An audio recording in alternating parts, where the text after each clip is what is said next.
Já existem opções para diminuir ou até mesmo evitar o uso de agrotóxico em algumas lavouras. Vamos conhecer alguns desses projetos.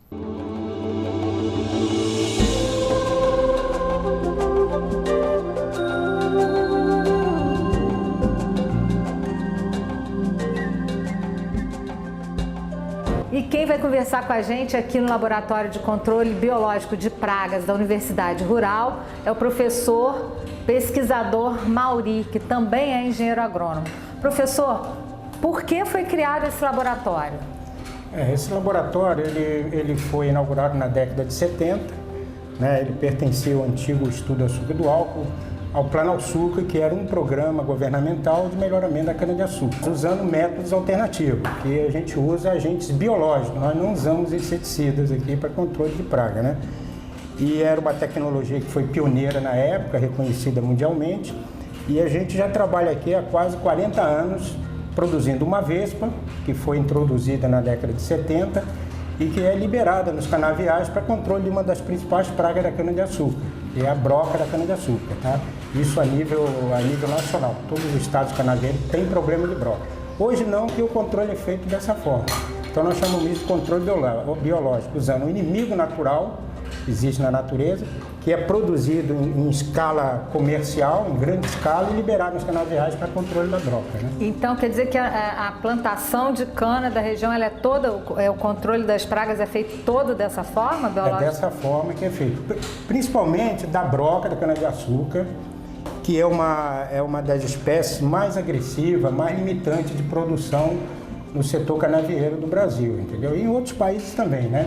O método de controle é usando esses agentes biológicos.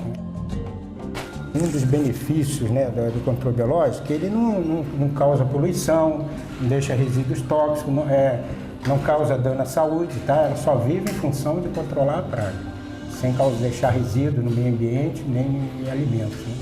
Os pesquisadores criaram em cativeiro uma mariposa conhecida como cotésia, que é um parasita que coloca os ovos na broca para que seus filhotes cresçam se alimentando da própria broca. Ela come o hospedeiro por dentro, em 8 dias. O hospedeiro morre, com 4 dias deixa de se alimentar e mais ou menos com 8, 10 dias ela morre, sai a larva. Cada larva tece individualmente um casulo, né? Então vai fornecer o que a gente chama de massa de casulo. Em questão de 5 a 8 dias, nasce a vespa. Então o produtor recebe esse material, ele mantém o material 24, 48, 3 dias, né, até iniciar a emergência. Quando iniciar, no dia seguinte ele libera no campo. Ele vai colocar 4 copos desses por hectare. E que se fosse utilizado o agrotóxico? Primeiro é inviável economicamente, pela forma de como a broca vive na cana, ela fica escondida. Então seriam necessárias mais de 8 ou 10 aplicações anuais de inseticida para ser eficiente. Então você imagina isso, cana-de-açúcar cultivada em grande extensão de área, o caos que seria em termos de poluição ambiental, né? Para controlar a broca especificamente, o biológico é o melhor. E para outras culturas? Existem micro-organismos, alguns fungos, por exemplo, que causam doença em insetos praga. Isso já é produzido mundialmente, né? Em São Paulo tem muitos laboratórios que produzem em escala comercial. Então nós começamos a aproveitar a nossa estrutura, o material biológico que a gente dispõe, que é a própria broca, como hospedeiro, e desenvolver algumas técnicas de produção desses agentes. Mesmo outros insetos também de interesse para controle de praga de frutífero. Por exemplo, tem esse fungo aqui que a gente está produzindo em cima da broca, chama Beauveria bassiana, é um fungo que causa doença em insetos. Existem produtos formulados comercialmente em outras regiões, tem que comprar. E a gente está começando agora a produzir em pequena escala para atender esses produtores de tomate, de milho, né, pragas que atacam milho, tomate, para ele aplicar. Por exemplo, essa quantidade aí dá para aplicar em praticamente 10 hectares, aí tem 50 gramas de produto.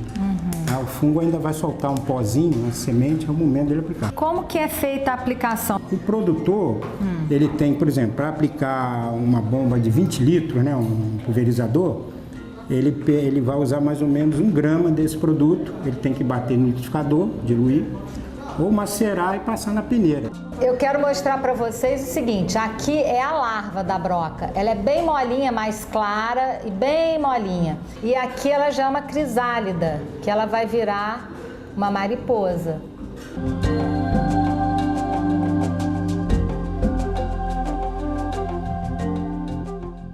Depois de conhecer os projetos da Universidade Rural, fomos até o ENF saber mais sobre outras pesquisas. Eu estou com o pesquisador Pacelli, do Laboratório de Engenharia Agrícola da UENF, que está desenvolvendo uma pesquisa super interessante que tem tudo a ver com esse Ecovia que nós estamos fazendo. Professor, qual o objetivo dessa pesquisa? É provar que é viável economicamente fazer o cultivo orgânico, tá? E como é que vocês estão desenvolvendo esse cultivo orgânico? De que forma? Olha, nós utilizamos inimigos naturais das pragas e doenças que afetam a lavoura. Usamos também algumas caudas. No caso especificamente, nós usamos os fungos e bactérias que fazem o quê? Infectam as praguinhas que afetam a lavoura. Então eles adoecem somente o inseto que está atacando a lavoura. E usamos também caudas naturais que foram descobertas há muito tempo, né? Que são praticamente inócuas para nós humanos, mas que são muito importantes porque previnem pragas e doenças da lavoura. Vamos mostrar para o pessoal como é que é feita essa cauda, então? Ele usa 56 gramas de sulfato de cobre e 50 gramas de cal. Primeiro, coloca o sulfato de cobre dentro de um tecido limpo e o amarra como uma trouxinha, para colocar dentro do balde com 5 litros de água, sempre mexendo bem para dissolver. Em outro balde, dilui a cal em outros 5 litros de água. Depois que os dois componentes estão bem misturados, acrescenta a água com sulfato de cobre na cal. Nós vamos misturar o sulfato de cobre diluído em água na cal.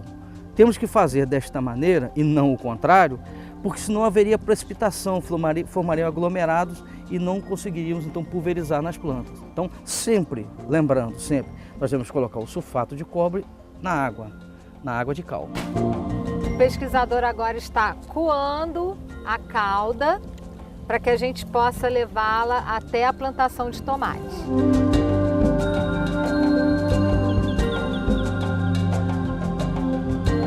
Nós viemos aqui até a plantação de tomate com a Késia, que é estudante de agronomia e que está participando dessa experiência. Ô Késia, como é que é esse experimento?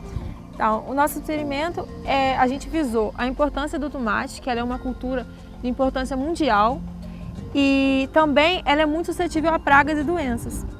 Então, e também ela é uma das mais que utilizam agrotóxico, devido à sua grande suscetibilidade a pragas e doenças.